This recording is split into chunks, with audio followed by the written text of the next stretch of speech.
ചരിത്ര പ്രസിദ്ധമായ ഗോൽക്കൊണ്ട ഫോർട്ടിലാണ് നമ്മളിപ്പോൾ നിൽക്കുന്നത്. നിരവധി ധീര യോദ്ധാക്കന്മാരുടെ ചുടി രക്തം വീണ് പവിത്രമായ പുണ്യഭൂമിയിലാണ് നാം കാൽ ചവിട്ടി നിൽക്കുന്നത്. ആഹോ ഹോളിഡേയ്സ് മലപ്പുറം ടീം അംഗങ്ങൾ ഏറെ ചരിത്ര പ്രസിദ്ധമായ ഗോൽക്കൊണ്ട ഫോർട്ട് ഇന്ന് സന്ദർശിക്കുകയാണ്.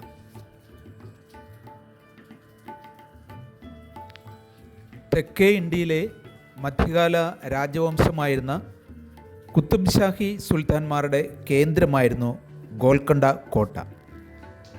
തെലങ്കാന സംസ്ഥാനത്തിൻ്റെ ഹൈദരാബാദ് ജില്ലയിലാണ് ഇത് സ്ഥിതി ചെയ്യുന്നത്. 11ാം നൂറ്റാണ്ടിൽ ഗോൽക്കൊണ്ട കോട്ട നിർമ്മിച്ചത് കാകതീയ രാജവംശമാണ്. 120 മീറ്റർ ഉയരമുള്ള ഒരു കരിങ്കൽ കുന്നിലാണ് ഇത് നിർമ്മിച്ചിരിക്കുന്നത്. റാണി രുദ്രാമദേവിയും പിൻഗാമി പ്രതാപരുദ്രയും കോട്ട വീണ്ടും പുനർനിർമ്മിച്ചു.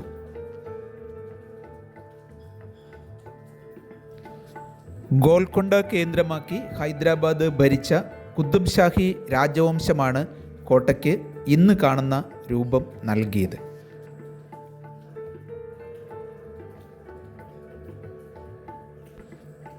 ഹൈദരാബാദിലെ ഹുസൈൻ സാഗർ തടാകത്തിൽ നിന്ന് 9 കിലോമീറ്റർ അകലെ ഹൈദരാബാദ് നഗരത്തിൻ്റെ പടിഞ്ഞാറ് ഭാഗത്താണ് ഗോൽക്കൊണ്ട കോട്ട സ്ഥിതി ചെയ്യുന്നത്.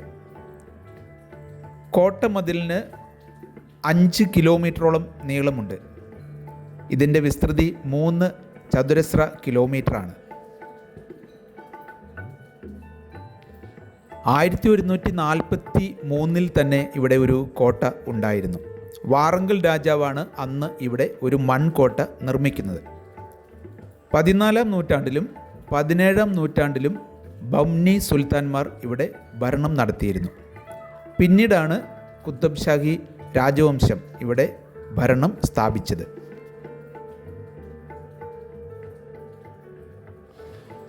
ഇങ്ങനെ നൂറ്റാണ്ടുകളോളം നിരവധി രാജവംശങ്ങൾ ഈ കോട്ടയിൽ ഭരണം നടത്തിയിട്ടുണ്ട്. നിരവധി ചരിത്ര സംഭവങ്ങളുടെ മൂകസാക്ഷിയാണ് ഇന്ന് ഈ കോട്ട. 1687 മുഗൾ ചക്രവർത്തി ഔറംഗസീബ് ഈ കോട്ടയെ ആക്രമിച്ച് കീഴ്പ്പെടുത്തുകയും അത് നശിപ്പിക്കുകയും ചെയ്തു. ഇതോടെയാണ് കുത്തുബ് ഷാഹി രാജവംശത്തിൻ്റെ ഭരണം ഇവിടെ അവസാനിക്കുന്നത്.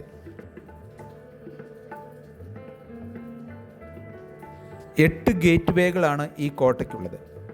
കോട്ട കീഴടക്കിയ ഔറംഗസീബിൻ്റെ സൈന്യം ഈ കോട്ടയിൽ വിജയ മാർച്ച് നടത്തി. പ്രധാന കവാടത്തിന് അവർ വിജയ കവാടം എന്ന് അർത്ഥം വരുന്ന ഫത്തേ ദർവാസ എന്ന് പേര് നൽകി. ഈ കോട്ടയ്ക്ക് മുകളിലെത്തുന്ന ഏതൊരു സഞ്ചാരിക്കും ചരിത്ര പ്രസിദ്ധമായ അതിപുരാതനമായ ഈ ഹൈദരാബാദ് നഗരത്തിന് മുകളിൽ കൂടി ഒന്ന് പറക്കണമെന്ന് തോന്നിപ്പോകും. ഫത്തേ ദർവാസ എന്ന കവാടത്തിൽ ശബ്ദ സന്ദേശങ്ങൾ നൽകുന്നതിനുള്ള സംവിധാനങ്ങളുണ്ട്. ഇത് ഇന്നും ഒരു എഞ്ചിനീയറിംഗ് വിസ്മയമാണ്.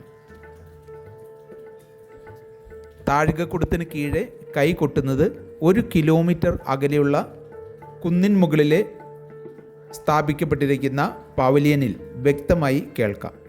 ഇത് അപകട മുന്നറിയിപ്പ് നൽകുവാൻ അക്കാലത്ത് ഉപയോഗിച്ചിരുന്നു. ഈ കോട്ട ചരിത്രപരമായി രാജ്യത്തെ ഏറ്റവും പ്രധാനപ്പെട്ട സ്മാരകങ്ങളിൽ ഒന്നാണ്.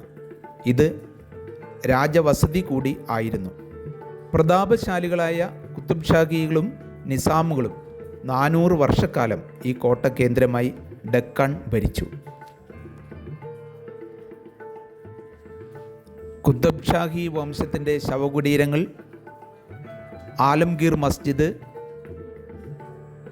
ബാദ്ഷാ മഹൽ തുടങ്ങിയ ചരിത്ര സ്മാരകങ്ങൾ കോട്ടയ്ക്ക് ഉള്ളിൽ കാണുവാൻ കഴിയും.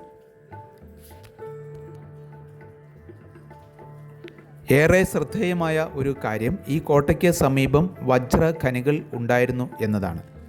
നമ്മയെല്ലാം അത്ഭുതപ്പെടുത്തുന്ന ഒരു കാര്യമാണ് ലോകത്തിലെ ഏറ്റവും പ്രശസ്തമായ വജ്രമായ കോഹിനൂർ ഇവിടെ നിന്ന് ലഭിച്ചതാണ്. ഏകദേശം 1650 ഗോൽക്കൊണ്ട ഭരണാധികാരി ആസിഫ് ജാ ഒന്നാമനാണ് കോഹിനൂർ രത്നം ഗോൽക്കൊണ്ടയിൽ കണ്ടെത്തിയത്. ഇന്ത്യയിലെ ഏറ്റവും വില കൂടിയ മറ്റ് രത്നങ്ങളും ഇവിടെ നിന്ന് കണ്ടെത്തിയിട്ടുണ്ട്.